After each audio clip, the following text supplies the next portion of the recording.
जय माता दी। आज मैं आप लोगों को संकटा माता की कथा सुनाऊंगी। एक गांव में एक बूढ़ी स्त्री अपने बेटे और बहू के साथ रहती थी। एक दिन उसका बेटा धन कमाने के लिए परदेश गया। बूढ़ी स्त्री अपनी बहू के साथ रहती थी। बहू उसे बहुत परेशान करती थी और उसको खरी खोटी सुनाती रहती थी। बूढ़ी स्त्री दुखी होकर एक कुएं के पास बैठ जाती और वहां पर रोया करती थी और अपने बेटे को याद किया करती थी। एक दिन बूढ़ी स्त्री रो रही थी, तभी कुएं से दिए की माँ नामक माता निकली और उस बूढ़ी स्त्री से बोली कि हे बूढ़ी माई, आप क्यों रो रही हो। बूढ़ी स्त्री ने दिए की माता के प्रश्न का कोई उत्तर नहीं दिया, लेकिन दिए की माता बार बार यह प्रश्न दोहराए जा रही थी। एक बार बुढ़िया बहुत तेज गुस्सा हुई और बोली, क्या जो मेरे कष्ट हैं, क्या तुम उन्हें दूर कर दोगी। तब दिए की माता ने उनसे कहा कि तुम अपने कष्ट बताओ, मैं उन्हें दूर करने की कोशिश अवश्य करूंगी। तब बूढ़ी स्त्री ने दिए की माता को अपने बहू के बारे में बताया।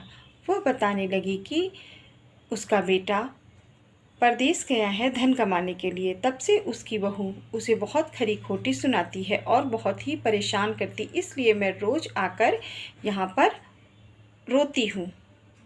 तुम्हें जो ये कष्ट है, तुम माताजी से जरूर कहना, वो तुम्हारे कष्ट अवश्य दूर करेंगी।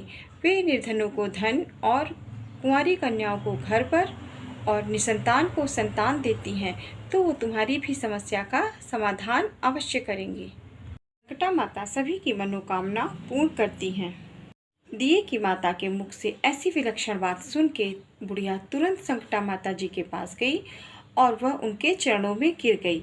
संकटा माता ने बहुत ही प्यार और दयालुता के भाव से उसे उठाया और पूछा, तुम इस तरह क्यों रो रही हो।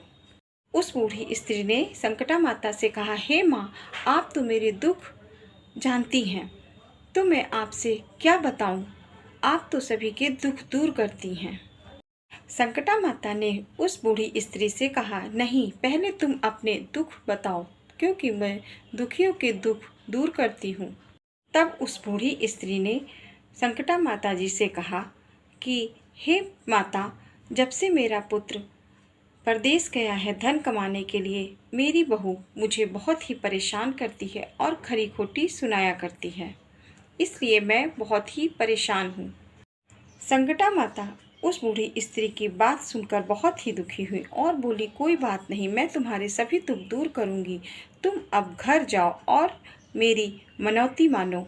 ऐसा करने से तुम्हारा बेटा तुम्हारे पास अवश्य आएगा।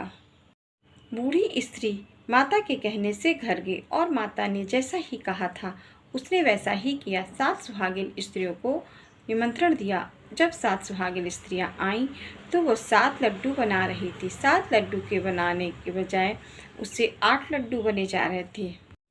वह बूढ़ी स्त्री यह सोचने लगी कि मैं तो 7 लड्डू बना रही हूँ, फिर 8 लड्डू क्यों बने जा रहे हैं, क्या इसका कोई कारण है।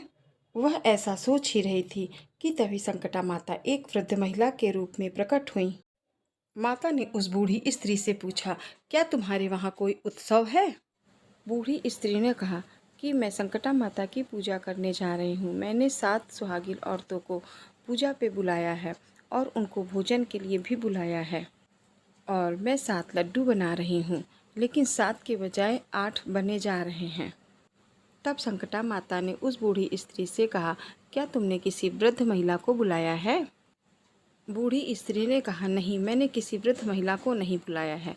तब संकटा माता बोली कि तुम मुझे ही पूजा और भोजन के लिए बुला लो।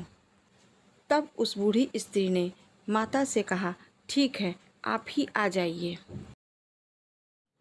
बूढ़ी स्त्री के साथ सभी स्त्रियों ने मिलकर संकटा माता की पूजा की। बूढ़ी स्त्री ने सभी स्त्रियों को लड्डू और भोजन बहुत ही श्रद्धा भाव से खिलाया। यह सब देखकर संकटा माता बहुत ही प्रसन्न हुई। माता की कृपा से उसका बेटा अपनी माँ और पत्नी से मिलने के लिए सोचने लगा। कुछ समय बाद उसका बेटा अपनी पत्नी और माँ से मिलने आया, लेकिन उस समय उसकी माँ यानी बूढ़ी स्त्री सुहागिनों को भोजन करा रही थी और संकटा माता की पूजा कर रही थी।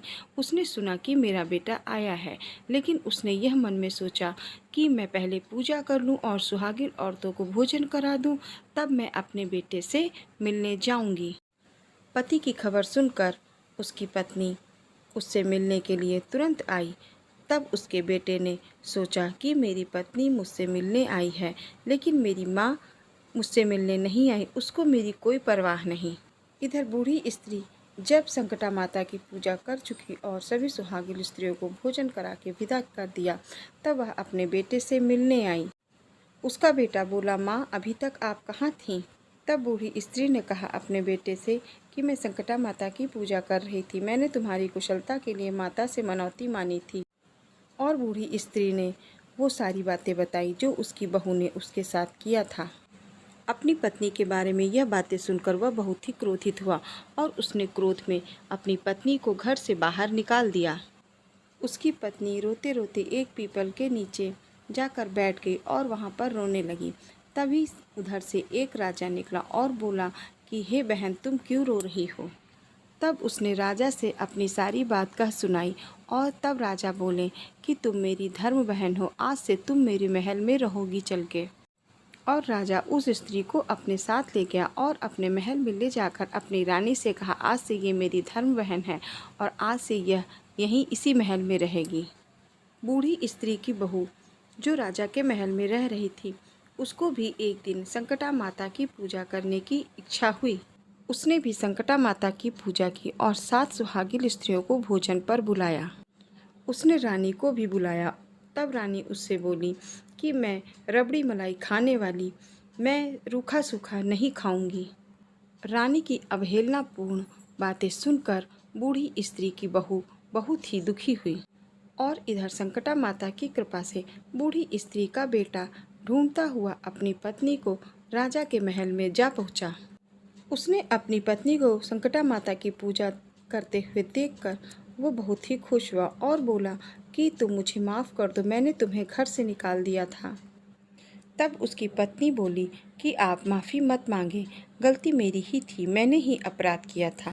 तब दोनों पति पत्नी मिलकर संकटा माता की पूजा की और सुहागिनों को भोजन कराकर विदा किया।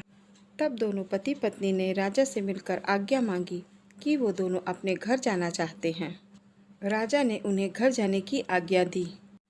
जब बूढ़ी स्त्री की बहू घर वापस आ रही थी अपने पति के साथ, तब वह राजा से बोली कि आप मुझे अपनी धर्म बहन बनाकर यहाँ पर लाए थे क्योंकि मेरे ऊपर संकट आया था, और यदि आप लोगों पर कोई विपत्ति या संकट आए तो मुझे ज़रूर बताना, मैं आपकी सहायता के लिए तत्पर रहूँगी।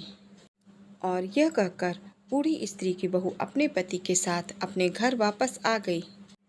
रानी ने संकटा माता के प्रसाद की अवहेलना की थी, इसलिए रानी पर भारी संकट आ पड़ा और बूढ़ी स्त्री की बहू के जाते ही महल का राजपाट सब नष्ट हो गया। तब रानी राजा से बोली कि तुम्हारी धर्म बहन के जाते ही सारा राजपाट नष्ट हो गया, हम सब विपत्ति में आ गए हैं, अतः हमको तुम्हारी धर्म बहन के पास चलना चाहिए। यह सोचकर वो दोनों अपनी धर्म बहन के पास गए।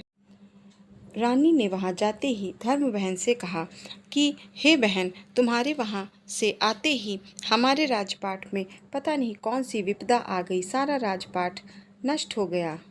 तब बूढ़ी स्त्री की बहू ने रानी से कहा कि तुम अपनी भूल चूक की माफ़ी संकटा माता से मांगो, वही सब तुम्हारे कष्ट दूर करेंगी। यह सुनकर रानी ने संकटा माता की पूजा की और 7 सुहागिनों को भोजन पर बुलाया। और पूजा के समय रानी ने संकटा माता से बार बार क्षमा मांगी। संकटा माता उसकी भक्ति भाव और पूजा से काफ़ी प्रसन्न हुई। संकटा माता ने रात में रानी को स्वप्न दिया और बोली कि तुम दोनों अपने महल में जाओ, सारा राजपाट तुम्हारा सब ठीक हो जाएगा। सुबह जब रानी जगी तब राजा से सारी बात कह सुनाई। राजा अपनी रानी के साथ महल को वापस लौट गए और उनका सारा राजपाट वापस मिल गया और फिर से वो सुख भोगने लगे। संकटा माता की कृपा से सभी बिगड़े काम बन जाते हैं। और संकटा माता की कथा समाप्त हुई। संकटा माता की कथा पसंद आई हो तो चैनल को लाइक, सब्सक्राइब, शेयर करिएगा। और अब मैं आपसे मिलूंगी नेक्स्ट वीडियो में।